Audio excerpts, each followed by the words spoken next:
Welcome to Spaces on ADR, a podcast about simplifying the traditional African method of settling disputes or the appropriate dispute resolution ADR in a bid to attract more users to settle their disputes or conflicts with mediation, ombuds, collaborative law, arbitration, restorative justice, early dispute resolution, negotiation, conciliation, and of course, early neutral evaluation. My name is DrChinweEgbunike, the host of Spaces on ADR Ever video podcast show, and I'm delighted to welcome Mr. Jon Fleming to the Ever show. He is a workplace policy specialist and union relations and grievance management expert. He wears many hats, so I've left the link to his profile. Welcome to the show, Mr. Jon. Thank you. Thank you for having me. It's such an honor having you. So without further ado, the first question is, what is ADR?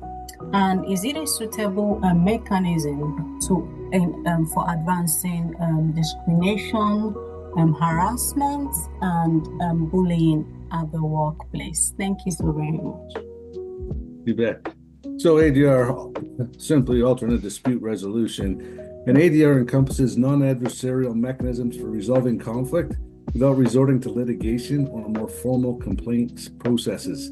In a workplace, ADR can be an effective method to reduce discrimination, bullying, or harassment, as it allows disputing parties a facilitative process for resolving their dispute.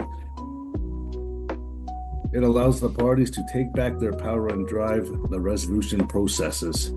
For example, in workplace context mediation, facilitated dialogues, ombudsman services, and collaborative problem solving are the most common mechanisms of conflict resolution. Mediation, this is effective when the parties are willing to engage in open and safe dialogue, but inappropriate if there's ulterior motive, coercion, retaliation is possible. Ombudsman services, this process offered a confidential and neutral process for employers to bring issues to light without formal escalations. Restorative, transformative, or facilitative dialogue. These models are great for gaining traction in workplaces committed to equity, diversity, and inclusion. This allows for harm reduction and possibility for systematic change. The caveat, of course, being ADR cannot replace formal methods where legal breaches are alleged, human rights violation, violence, etc. Yeah. Okay, thank you so very much. So what you're trying to say is that in some cases it's suitable,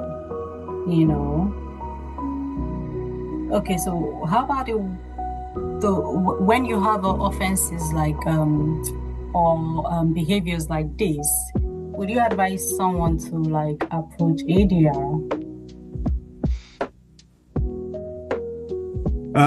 For the most part, yes. Yeah. But again, if it actually breaches a law, then you probably need a lawyer more than a lawyer for that. Okay, all right. Thank you so very much. So, what are the laws and regulations and guiding governing such behaviors in Canada?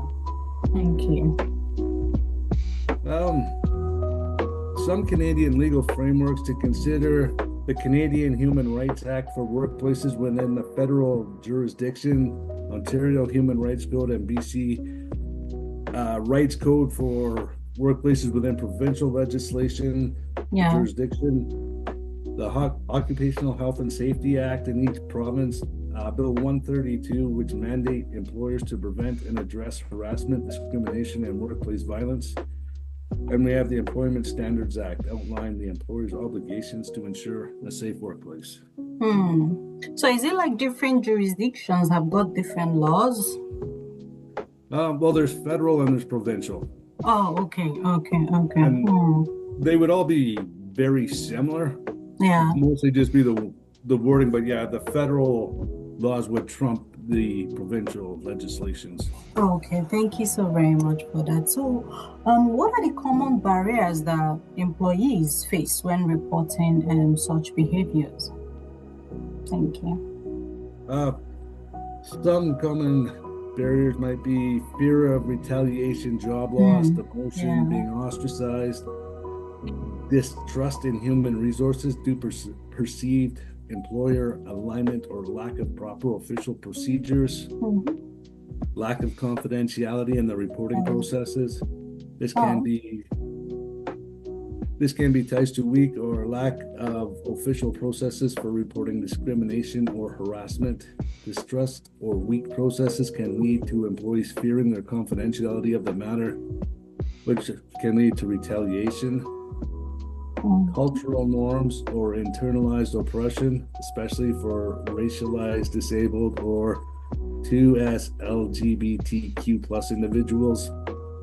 Although workplaces are better with their inclusive practices, bias is still not completely eradicated, and individuals may fear systematic oppression. You got power imbalances, particularly where the alleged perpetrator holds seniority. This can occur when an employee is concerned with their boss or colleague that holds a more senior position. This can also occur with women coming forward with complaints against a male employee due to systemic misogyny and tokenistic diversity efforts that don't translate to accountability. With such a large push in Canada for workplace practices to become more aligned with indigenization, equity, diversity, and inclusion, there are fears that practices are performative and do not wish to make any actual change or impact. Okay, thank you so very much. I think one of the speakers mentioned host culture as well. Have you heard about host culture? I think that was also mentioned in one of my episodes about the common barriers that employees do face as well. So what are your thoughts? Do you think the employees in Canada are aware that they can approach an ADR when they have such disputes with their employers or vice versa? I think so. I think, deep and probably uncomfortable conversations can be had, and it can resolve. I personally work in unionized, so employees can come to me as a shop steward to have conversations around these topics and concerns. Okay, thank you so very much. So how about have you ever encountered discrimination, bullying, or harassment of the workplace? That's a personal question. I hope it's okay to ask you that. Yeah. Thank you.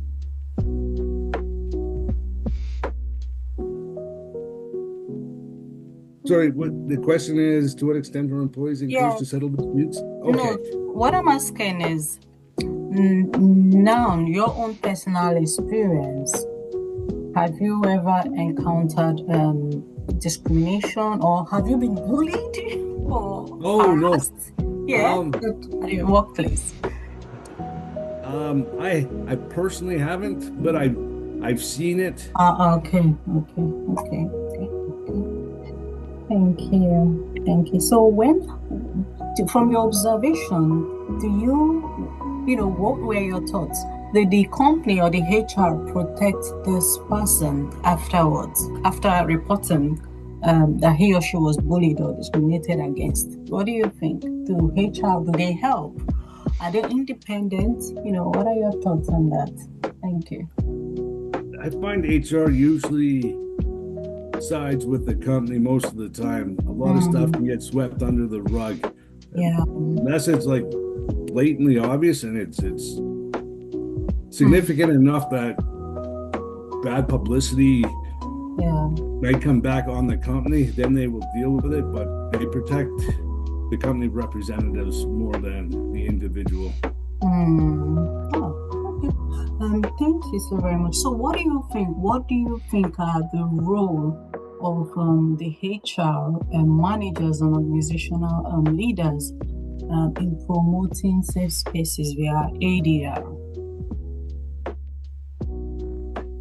I think it varies widely by company and or industry. Okay. Thank you so very much. So what is your opinion about how ADR can be used to encourage safe reporting and resolution at the workplace?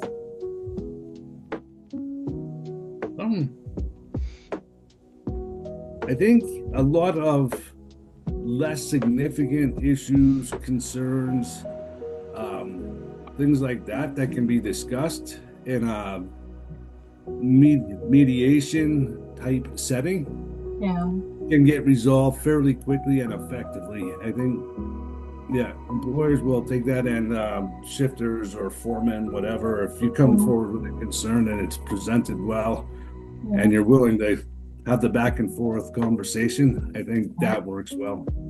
Oh, thank you so very much, John. We're running out of time, so thank you very much for your insights, perspective, and the learning you've shared with us. This is a masterclass.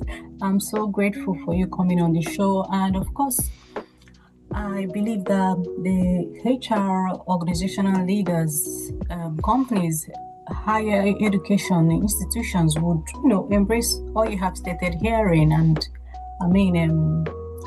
implement or incorporate ADR in their workplace training, and encourage employees and employers to report any form of discrimination, harassment, and bullying via ADR first before they can proceed them to litigation. I believe that some of the advantages you've mentioned here when it comes to settling via ADR will be taken on board, and ADR would be given a more inclusive space for employers to settle their disputes or resolve their disputes. All right, thank you so very much for coming on the show. Cheers, thank you, bye. Cheers, thank you very much, bye. How are you?